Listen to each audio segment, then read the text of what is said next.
5 вещей, которые мужчина ни в коем случае не должен делать, если он пытается понравиться девушке. Прошу вас к нашему столику. Первое. Не пытайтесь для начала соблазнить ее сестру, особенно замужнюю. Это полный кринж, даже если вы не бросите ее мужа в Тауэр. Второе. Не объявляйте свой предыдущий многолетний брак фиктивным. Оставь меня, старушка, я в печали. Оскорблять бывшую – это не доказательство любви, а ред-флаг для любой здравомыслящей девушки. И для папы римского. Третье. Не рвите ради нее все дипломатические связи и не объявляйте себя главой новой церкви. Остановитесь, священник! Женщины любят внимание, но такая нездоровая динамика выглядит как токсичная манипуляция. Четвертое. А уж если случился дворцовый заговор, не стоит делать вид, что все это произошло исключительно по ее вине. Смерть! От смерда слышу! Холоп! Будьте ответственны. Научитесь признавать собственные ошибки. Сейчас милиция разберется, кто из нас холоп. И последнее. Не нужно рубить ей голову через 3 года после свадьбы, обвинив во всех смертных грехах. Это может создать у девушки ощущение, что отношения с вами не совсем эмоционально безопасны. Держите себя в руках, даже если вы король. Очень приятно, царь.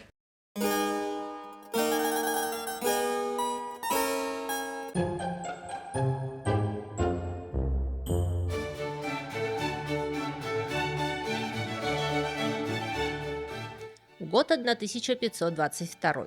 Эпоха Возрождения катится к блистательному концу. Брежет заря нового времени. 2 года назад умер Рафаэль, но Тициан в самом расцвете творческих сил. И Ганс Гольбейн-младший пишет своего ужасающе реалистичного «Мертвого Христа в гробу», одну из самых страшных картин Северного Ренессанса. На дворе самый пик эры великих географических открытий. Потрепанный корабль «Виктория» под командованием Хуана Себастьяна Элькана вернулся в Испанию, совершив первое кругосветное плавание вокруг земного шара. Из первоначальной флотилии Магеллана, состоявшей из 5 кораблей, остался только один. Когда выжившие добрались до островов Зеленого мыса, согласно их бортовому календарю, была среда 9 июля. Но жители на берегу уверяли их, что уже четверг 10. Впервые в истории люди потеряли календарный день, двигаясь на запад вокруг света.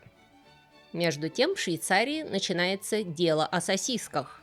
Пастор Уильрих Цвингли публично выступает против пищевых запретов во время Великого Поста и призывает всех протестантов есть сосиски круглый год. Во Франции завершена постройка замка Шенонсо, одного из самых знаменитых замков на Луаре. А на месте будущего собора Святого Петра в Риме еще огромная строительная площадка. Великое княжество Московское, где, между прочим, идет 7030 год от сотворения мира, подписывает мирный договор с Литвой, и Василий III может, наконец, переключиться на защиту страны от набегов крымских татар. Его также серьезно беспокоит то, что его брак с Соломонией Сабуровой вот уже 17 лет остается бездетным, и род Рюриковичей того и гляди прервется. На юго-восток от него Бабур, потомок Тимура, захватывает Кандагар, стратегически важный город на пути в Индию. 4 года спустя он нанесет поражение султанату Дели и станет родоначальником династии великих моголов. У южного побережья Китая флот династии Мин решительно и довольно грубо объясняет заплывшим туда португальцам, чья это территория. Заодно китайцы захватывают 20 португальских пушек и по приказу императора начинают отливку орудий по европейскому образцу. А в Англии 30-летний король Генрих VIII впервые встречается с Анной Болейн, интересной молодой придворной дамой, только что вернувшейся из Франции. В лондонской резиденции кардинала Уолси было устроено театрализованное представление с участием леди и джентльменов двора. Аллегорический бутафорский замок защищали дамы в белоснежных, расшитых золотом платьях, олицетворяющие добродетели. Анна играла роль настойчивости, ее сестра Мария – доброту, а сестра короля Генриха Мэри Тюдор – красоту. Придворные кавалеры в масках изящно атаковали замок, забрасывая его апельсинами и финиками. Никто из веселящейся молодежи даже предположить не может, каким кошмарным передрягам приведет эта встреча их страну и всю Европу. Одним перекидыванием апельсинов они не отделаются.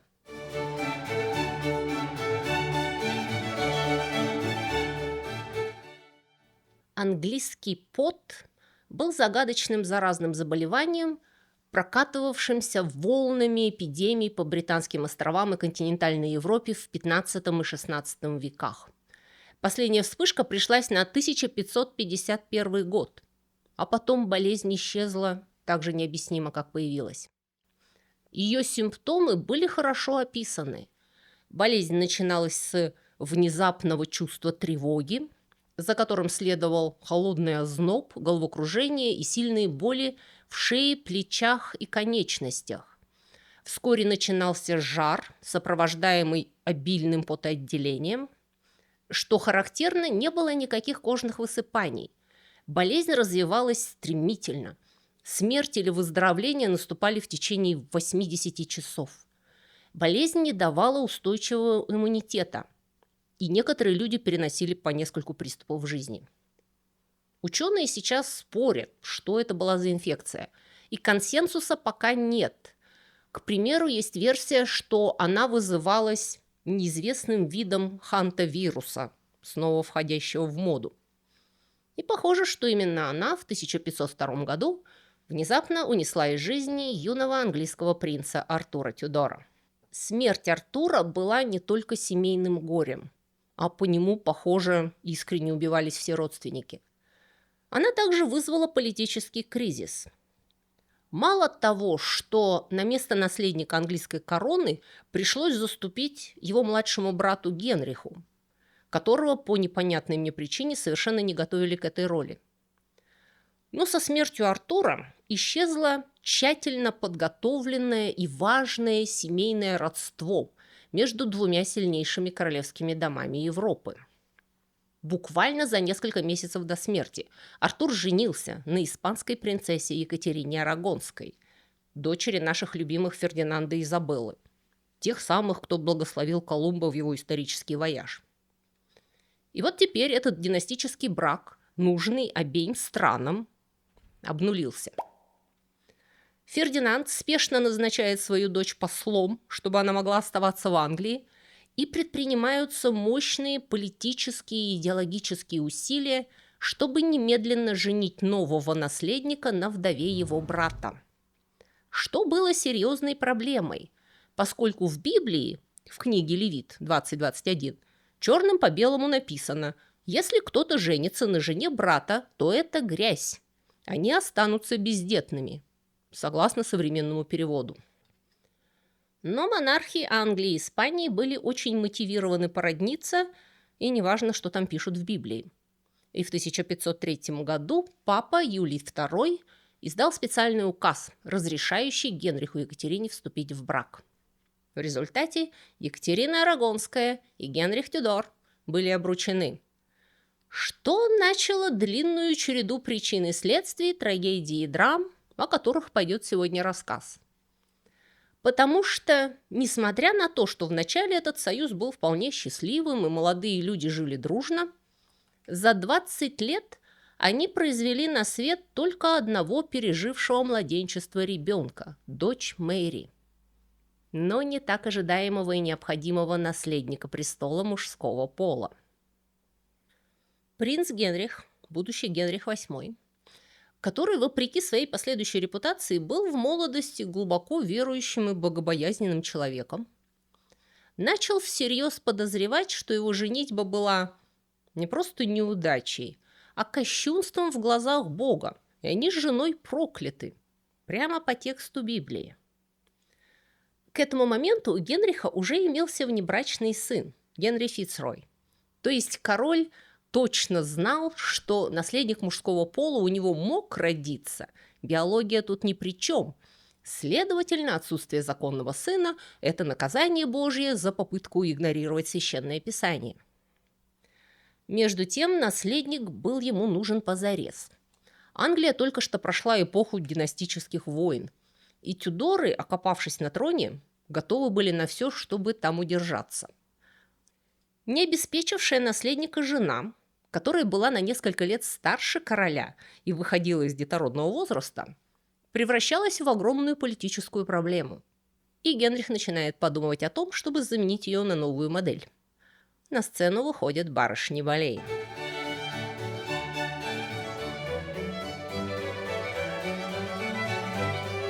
Мы до сих пор не уверены, в каком году родилась наша героиня, несмотря на то, что она происходила из очень знатной семьи. Среди ее предков был английский король Эдуард I. Мы знаем, что она была моложе Генриха лет на 10, но, может быть, и на все 17. Мы даже не уверены в том, была ли она младше или старше ее несколько менее знаменитой сестры Мэри. Если вы видели фильм «Еще одна из рода Болейн», то там, к примеру, утверждается, что Мэри была младшей, а также то, что она была скромной и невинной. Что не подтверждается ни ее портретом, на котором изображена явно очень бойкая, хорошенькая особа, ни ее современниками, называвшими ее «una grandissima ribalda infame soprattutto». Я это сообщаю вам не для того, чтобы опорочить репутацию Мэри, а больше для того, чтобы вы не слишком верили гадостям, которые рассказывают об Анне. Скорее всего, истина лежит где-то посередине.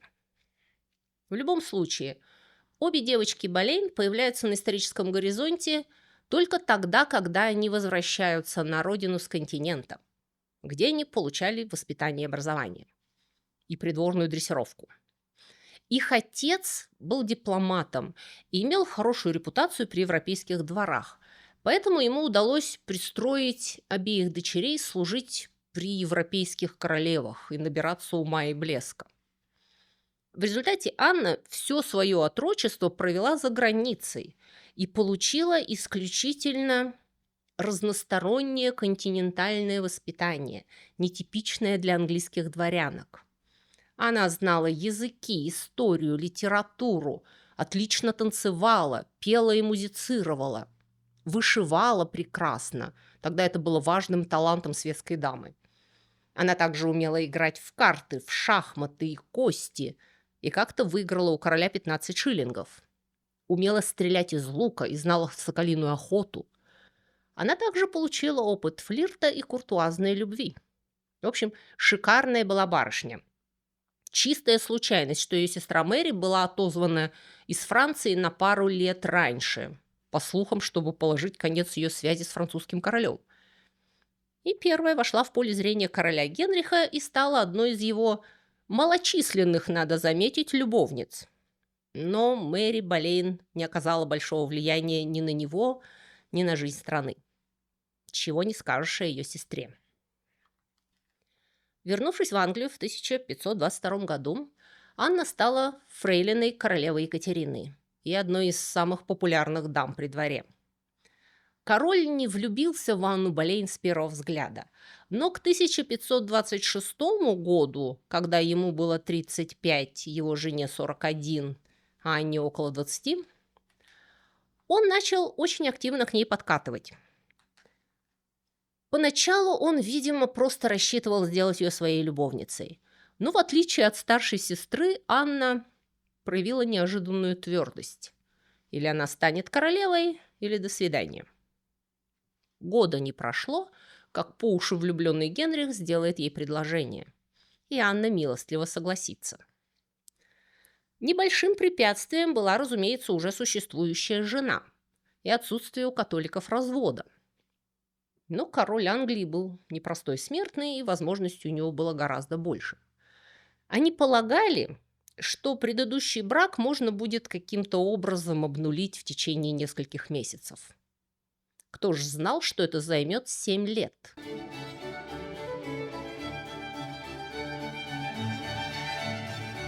Вероятно, к тому времени Генрих уже давно задумывался о замене старой жены. Но избавиться от Екатерины было сложно. Просто развестись он не мог.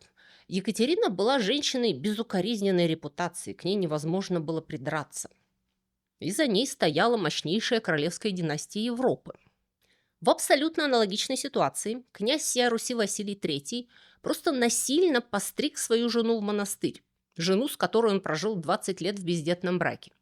Насильно. По свидетельству современников, Соломония Сабурова сопротивлялась. Ее физически силком обредили в монашескую одежду. После чего царь женился на Глинской и оперативно произвел на свет Ивана Васильевича Грозного. Но Сабурова была всего-навсего дочерью боярина, а не испанского короля. Екатерину Арагонскую тоже уговаривали уйти в монастырь, но она отказалась. Пришлось зайти с тыла. Генрих начал муссировать идею о том, что их брак изначально был недействительным, что ни один папа не имеет права отменять то, что написано в Библии, и что очередной папа, Климент VII, должен признать ошибку предыдущего и аннулировать этот союз. Заявить фактически, что английские король и королева 20 лет жили во грехе, и рожденная ими принцесса – ублюдок. Вот это поворот! У папы Климента в тот момент своих проблем было по горло. Он ввязался в войну европейских лидеров за главенство в Италии. И в результате войска Карла V, императора Священной Римской империи, и по совместительству племянника Екатерины Арагонской, захватили и разграбили Рим. Сам папа сидел в осаде в замке Святого Ангела, и у него совершенно не было желания еще сильнее разозлить Екатерину, а с ней и Карла, чьи наемники брецали мечами буквально у него под окнами. В какой-то момент совершенно застрессованный Климент даже предложил Генриху не разводиться с первой женой, а просто взять еще одну, аргументируя тем, что Библия открыто запрещает развод, но технически она нигде не запрещает многоженство. Но до того, как история Англии повернула в этом очень интересном и неожиданном направлении, Генрих VIII понял, что они все там ополоумели, и решил развестись не просто с женой, а сразу с папой римским. В Англии начинается реформация. Если вам нравится этот рассказ, жмите на кнопочку лайк, а то потом забудете. Генрих не сделал Англию протестантской, чтобы жениться на Анне Болейн. Вообще, настоящее превращение английской церкви в протестантскую произошло уже после его смерти, при его сыне Эдуарде VI. Сам Генрих был противником Лютера. В 1521 году он даже опубликовал трактат в защиту 7 таинств, направленный против лютеранского учения, за что получил титул «защитник веры». Но вера верой, а практические вопросы управления страной – другое дело. Еще со средних веков английские короли периодически конфликтовали с папством по разным причинам. И в стране утвердился принцип: подданный английской короны не должен признавать над собой никакую иностранную власть в ущерб власти английского короля. Именно этот старый лозунг Генрих и поднял на транспаранты для защиты своего великого дела – обеспечения страны наследным принцем. В ноябре 1529 Генрих созвал парламент, который в течение нескольких лет примет ряд законов, ознаменовавших разрыв Англии с Римом. В феврале 1531 года короля Генриха объявили единственным покровителем и верховным господином и, насколько допускает закон Христов, верховным главой английской церкви и духовенства. Весной 1533 года парламент принял один из важнейших законов всей английской истории – акт об ограничении апелляций, который запрещал обращаться в Рим по церковным делам, включая брачные споры. В преамбуле акта говорилось, что король Англии обладает полной властью как в светских, так и в духовных вопросах. Но еще где-то за полгода до этого Генрих и Анна тайно поженились, и вскоре она забеременела. 23 мая 1533 года новый архиепископ Кентерберийский, теперь он стал вторым после короля начальником английской церкви, торжественно объявил брак Генриха и Екатерины Арагонской недействительным, а 5 дней спустя он же объявил брак Генриха и Анны Болейн законным. Папа Климент попытался возникать. Он объявил о временном отлучении Генриха от церкви и приказал ему вернуться к прежней жене. В ответ Генрих посадил в Тауэр всех, кто отказался присягнуть Анне Болейн, и прекратил посылать в Рим церковную десятину. Акт о верховенстве, принятый в 1534 году, объявлял Генриха VIII единственным верховным главой церкви Англии и распорядителем ее имущества. Была проведена оперативная оценка церковных богатств, после чего актом парламента сначала были закрыты малые монастыри, имущество которых перешло короне, а через несколько лет были закрыты оставшиеся крупные монастыри. К 1540 году монастырская система Англии практически исчезла. Их земли, здания и богатства перешли в казну. Англиканская церковь превратится в совершенно уникальное образование, полностью оторвавшееся от католической иерархии и власти папы, но сохранившее многие католические традиции. Но Анна Болейн до этого не доживет. Она очень долго шла наверх и очень быстро покатилась вниз.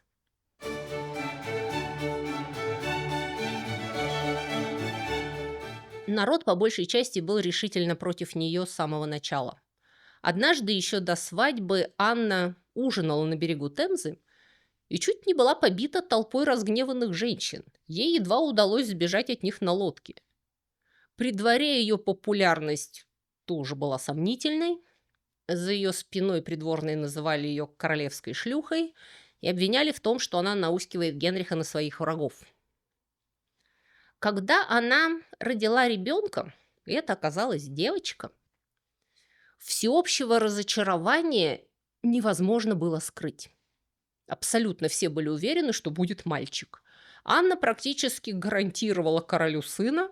Все королевские врачи и астрологи предсказали рождение наследника мужского пола, и французского короля уже попросили стать его крестным отцом. И тут такая досада – дочь.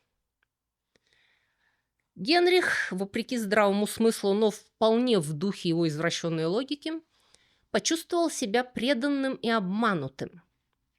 С этого момента Анна постоянно жила под давлением страха, что если ей не удастся родить сына, Генрих избавится от нее точно так же, как он избавился от первой жены, но, возможно, более крутыми мерами. Между тем Генрих начал ухаживать за одной из ее фрейлин, Джейн Сеймур, и с присущим ему тактом подарил той медальон со своим миниатюрным портретом. Как-то раз Джейн начала открывать и закрывать этот медальон в присутствии Анны, и та сорвала его с шеи Джейн с такой силой, что расцарапала ее до крови. А потом случился злосчастный турнир. В январе 1536 года в Гринвиче состоялся очередной рыцарский турнир с участием короля. К XVI веку турниры уже не были хаотичной массовой свалкой с многочисленными жертвами, как в XIII, а превратились в эффектные театрализованные поединки 1 на 1. Никто не должен был никого убивать или даже серьезно ранить. Хотя, разумеется, несчастные случаи бывали, и сам Генрих как-то раз чуть не получил копьем в лицо, забыв или не успев опустить забрало. Турниры для Генриха были любимым способом продемонстрировать свою удаль перед дамами и иностранными послами. В молодости он был парнем хоть куда. Выше 1,80 м, сильный, ловкий, спортивный, заядлый охотник и игрок, вы не поверите, в теннис. Но теперь Генриху было уже 44, он все еще был очень крепок, но, как многие профессиональные спортсмены, был уже порядком потрепан и имел много предыдущих травм. Мы не знаем точно, что произошло в тот день. Показания очевидцев разнятся. Но что известно наверняка, так это то, что Генрих в полном рыцарском облачении, во всех этих доспехах, рухнул на землю вместе с конем. Все сочли чудом, что король не убился. А по словам французского короля, Генрих 2 часа был без сознания. Анна на 3-м месяце беременности перепугалась и вскоре потеряла ребенка, долгожданного мальчика. Это было началом конца для них обоих. Генрих так и не оправился полностью. После 1536 года он больше не участвовал в рыцарских поединках. У него появились язвы на ногах, которые периодически воспалялись. Король жил с хронической болью, лихорадками, вонью от гноящихся ран.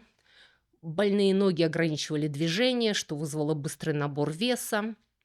И физические страдания были половиной проблемы. Генрих утратил важную часть себя.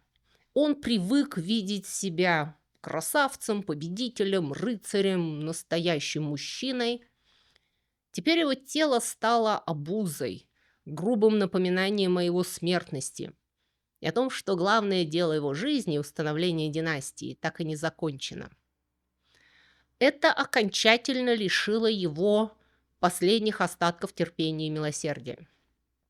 Контузия тоже наверняка не помогла. Генрих начинает ненавидеть Анну с той же силой, с которой он был в нее влюблен. Он начал поговаривать, что, очевидно, Бог не желает дать ему сыновей от этой женщины. Как многие люди нарциссического склада, он переносит свою вину на невиновного. Он изменяет жене с Джейн Сеймур и, чтобы оправдать себя, обвиняет в измене жену. Ой, дурак! Участь Анны была решена.